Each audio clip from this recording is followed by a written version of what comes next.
Shalom enfants de Dieu, j'espère que vous allez bien dans le nom puissant et précieux de Jésus-Christ de Nazareth. Alors nous allons partager ensemble cette parole, parler du Sauveur. Amen. Et qui est le Sauveur? Comment est-ce que Dieu a tissé son amour, son alliance avec Abraham, avec Isaac, jusqu'à ce que de la descendance d'Isaac naisse le Sauveur, Jésus-Christ de Nazareth. Nous allons aller ensemble dans Genèse, à partir du verset 1 jusqu'à 16, et je fais la lecture. Voilà. Donc, il est dit, Sarai, femme d'Abraham, ne lui avait point donné d'enfant. Elle avait une servante égyptienne nommée Agar. Et Sarai dit à Abraham, voici, l'Éternel m'a rendu stérile. Viens, je te prie, vers ma servante. Peut-être aurai-je par elle des enfants. Donc on va faire une explication de test. Sarai n'enfantait pas. Donc elle demanda à son mari Abraham de regagner la couche de sa servante Agar, de sorte que elle puisse lui donner un enfant, un héritier, puisque elle était stérile, disait-elle. Amen. Alors Sarai, femme d'Abraham, prit Agar, l'égyptienne qui était sa servante, et la donna pour femme à Abraham, son mari, après qu'Abraham eut habité 10 années dans le pays de Canaan. Il alla vers Agar, et elle devint enceinte. Quand elle se vit enceinte, elle regarda sa maîtresse avec mépris. Les femmes sont comme ça. Quand elles ont eu une affaire avec ton mari, automatiquement elles deviennent ta rivale. Pourtant, c'est la maîtresse qui a demandé que cela soit ainsi, dans le but de donner un héritier à son époux, puisqu'elle n'enfantait pas. Voilà. Et Sarai dit à Abraham, l'outrage qui m'est fait retombe sur toi. J'ai mis ma servante dans ton sein. Et quand elle a vu qu'elle était enceinte, elle m'a regardé avec mépris. Que l'Éternel soit juste entre moi et toi. Abraham répondit à Sarai, voici ta servante est en ton pouvoir. C'est-à-dire qu'elle agisse comme elle veut. Agis à son égard comme tu le trouveras bon.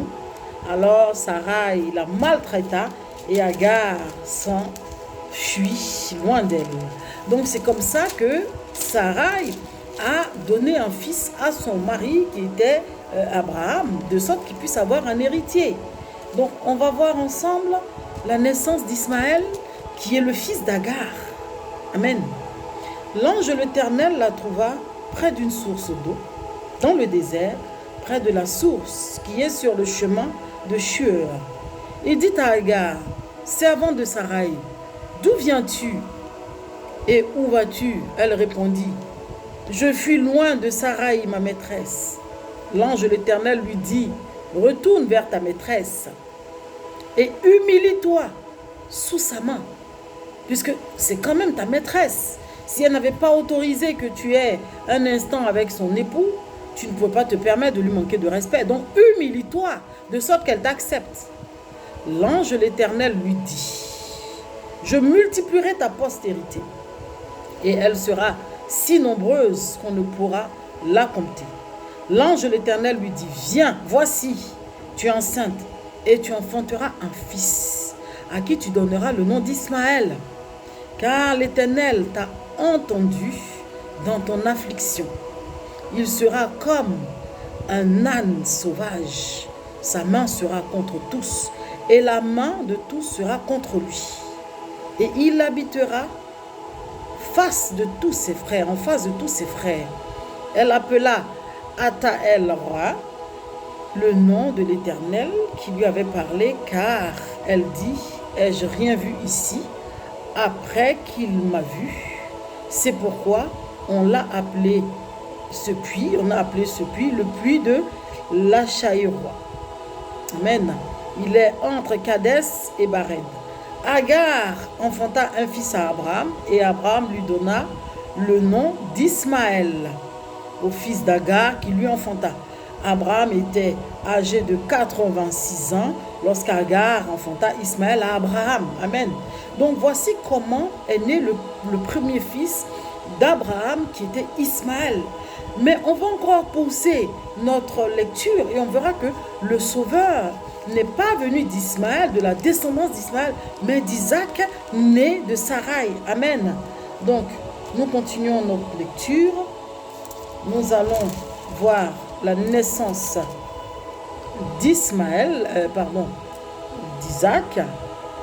Amen. Donc, on va maintenant voir la naissance d'Isaac, comment l'Éternel a décidé de donner naissance à un fils sorti des entrailles de Sarai et tisser son alliance avec lui. Je fais la lecture.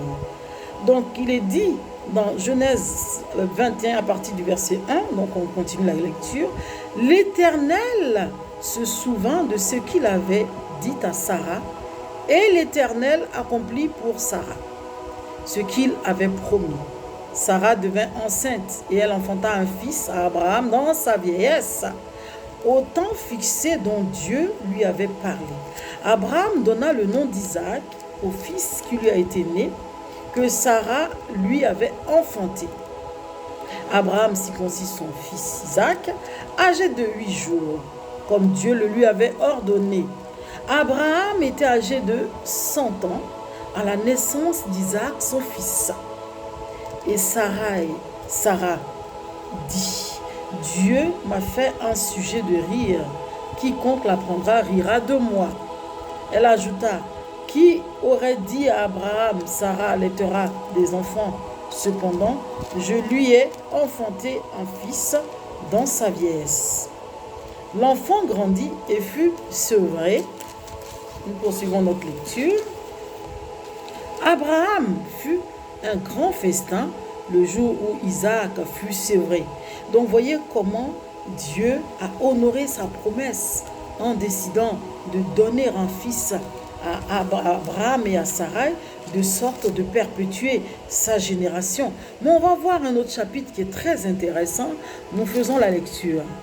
Donc nous allons dans Genèse 21, à partir du verset 16, nous allons voir la suite lorsque Sarai donne naissance à Isaac et que le fils de la servante Agar est dans la maison de sa maîtresse.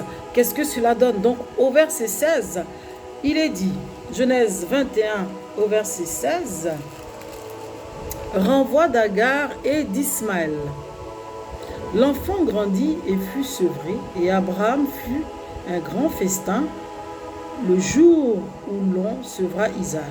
Or Sarai aperçut le fils aîné d'Abraham, de l'Égyptienne, Agar, qui jouait, et elle dit à Abraham, chasse cette servante et son fils. Il ne faut pas que le fils de cette servante hérite avec mon fils Isaac. Donc elle ne voulait pas que Isaac, qui est le fils d'Abraham, le fils légitime, puisqu'elle était mariée à Abraham, donc Isaac c'est le légitime. Elle ne voulait pas qu'il hérite de son mari. Donc elle demande à Abraham de la chasser avec son enfant. Voilà. Cette parole déplut beaucoup à Abraham. Évidemment, c'est quand même son sang. On demande de chasser son sang, même s'il ne peut plus avoir affaire à la servante, mais quand même, Ismaël demeure son sang. Et il n'a pas apprécié l'attitude de sa femme Sarah. Nous poursuivons la lecture. Mais Dieu lui dit, ne te chagrine pas à cause du petit et de ta servante. Tout ce que Sarah te demande, accorde-le. Car c'est par Isaac qu'une descendance perpétuera ton nom, mais du fils de la servante, je ferai une nation, car il est de ta race. Étant donné que c'est quand même son fils, il va quand même faire de lui une nation, parce qu'il est de sa race. Mais, le mais est que la descendance d'Isaac, il le dit lui-même, je perpétuerai le nom d'Abraham. Amen. Je perpétuerai ton nom par la descendance d'Isaac. Donc c'est par Isaac qu'une descendance perpétuera ton nom. Perpétuer, c'est-à-dire à toujours. Amen. Abraham se leva tôt. Il prit du pain et une outre d'eau qu'il donna à Agar. Et il mit l'enfant sur son épaule, puis il la renvoya. Elle s'en fut errer au désert de Bersabée. Quand l'eau de l'outre fut épuisée, elle jeta l'enfant sous un buisson et elle alla s'asseoir vis-à-vis, loin comme une portée d'arc. Et elle disait, en effet, je ne veux pas voir mourir l'enfant. Elle s'assit vis-à-vis et elle se mit à crier et à pleurer. Dieu entendit les cris du petit et l'ange de Dieu appela du ciel Agar et lui dit, qu'as-tu, Agar? Ne crains pas, car Dieu a entendu les cris du petit là où il était. Debout, soulève le petit et tiens-le ferme, car j'en ferai une grande nation. Amen. Dieu dessilla les yeux d'Agar et elle aperçut un puits. Elle alla remplir l'outre et fit boire le petit. Amen. Donc, ce qu'il faut comprendre, c'est que malgré tout le vécu d'Agar, Dieu ne l'a pas abandonné. Et malgré aussi le fait que la servante ait renvoyé, la maîtresse ait renvoyé la servante, Dieu ne l'a pas non plus abandonnée parce que elle a été à un moment donné un peu, elle s'est posé mille et une questions, donc elle s'est dit autant mettre le mien à l'abri. Mais remarquez que Dieu n'a pas laissé la servante, il a quand même béni la servante et son entraille, le fruit de ses entrailles. Donc ce qu'il faut comprendre, c'est quoi? C'est que le Sauveur est de la lignée d'Isaac. Ça ne veut pas dire que l'Ismaël, qui a été l'enfant de l'Égyptienne d'Agar, a été, comment dirais-je, rejeté ou n'a pas eu sa part. Il a été béni et Dieu le dit lui-même, il en fera une grande nation. Mais le Sauveur, avec qui il a tissé son alliance, il le dit lui-même, est venu du fils de Sarah. Donc vous allez remarquer que parmi les fils, les enfants d'Isaac, vous avez, donc parmi les fils d'Isaac, l'on a Jacob et Ésaü. Et Ésaü, qui a vendu son droit d'aînesse à Jacob, il lui a vendu son droit d'aînesse, hein? Voilà. Donc, de Jacob, parmi les fils de Jacob, on a Joseph, qui était le 12e enfant de Jacob, le dernier qui avait été vendu en Égypte par ses frères. Et Joseph, qui devint l'époux de Marie, mère de Jésus-Christ. Et par le Saint-Esprit, Jésus-Christ est venu au travers de Marie, qui était en couple avec Joseph. Donc le Sauveur est venu de la lignée d'Isaac. Amen. Donc il faut comprendre que lorsque nous acceptons ce fait-là et que nous rencontrons le Sauveur, bien évidemment, nous gagnons le salut. Mais quand nous refutons cette parole-là et que nous voulons chercher ailleurs, là, il y a problème. Il y a tellement de religions depuis, comment dirais-je, ces derniers siècles, on va dire, tellement de religions que chacun se dit que la vérité se trouve de son côté. Il y a eu beaucoup aussi de guerres de religion à l'époque, d'où la Saint-Barthélemy, et j'en passe, beaucoup de guerres de religion. Même de nos jours, il y a encore des guerres de religion qui se font en silence. Mais il faut à un moment donné se poser la question un tant soit peu, de chercher à connaître la véritable vérité qui nous emmène au ciel et par qui nous aurons le salut. Vous savez, Dieu, il est esprit. Il suffit de... On peut appartenir à toutes sortes de religions. Mais quand on vient devant la face de Dieu, on s'enferme dans sa chambre et que on veut connaître réellement le vrai chemin, il faut se renfermer sur soi et demander à Dieu, oriente-moi, dis-moi qui sauve, emmène-moi là où je dois partir, parce que j'ai soif de toi, je veux connaître la vérité. Beaucoup de religions nous sont prescrites, beaucoup, et le plus souvent même, les religions de nos jours qui sont pratiquées, quand les enfants naissent, ils suivent les parents. Quelle que soit la religion, ils suivent les parents. Ils n'ont pas véritablement le temps de faire leur choix et de savoir quelle religion peuvent les sauver véritablement. Qui est le vrai sauveur? Amen. Donc ils suivent les parents, ça devient un quotidien sans pour autant même chercher à connaître, à être affranchi véritablement. Amen. Donc, nous poursuivons notre, comment dirais-je, étude biblique. Donc, il est dit comme ça dans Jean 14, à partir du verset 6. Jésus lui dit, je suis le chemin, la vérité et la vie. Nul ne vient au Père que par moi. Donc, c'est par le Sauveur Jésus-Christ que nous venons au Père.